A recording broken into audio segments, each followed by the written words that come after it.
Welcome to my YouTube channel. In this video I will let you know how to connect a laptop to a projector. Plug in the cable to the port on both your laptop and the projector. After identifying the cable HDMI, DVI or VGA, you can connect the two ports. Many video connections ports may be labeled, but if they are not labeled, look at the shape of the cable and plug in into the port that looks the same. Turn on your projector and laptop if needed.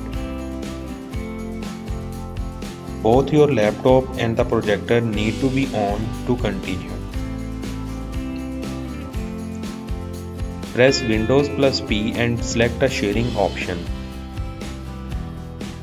A list of screen sharing options will appear on your monitor. PC screen only. This option turns off the projection screen so your laptop screen is not shared. Duplicate. Share everything from your screen to the projector, but you will see the same image on the projector on your laptop screen.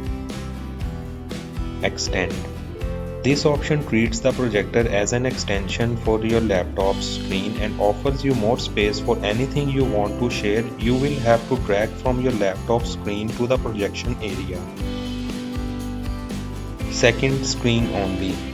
Share everything from your screen to the projector, but you will not see anything on your laptop's display screen. Thank you for watching this video. For more informative videos, please like, share and subscribe our channel.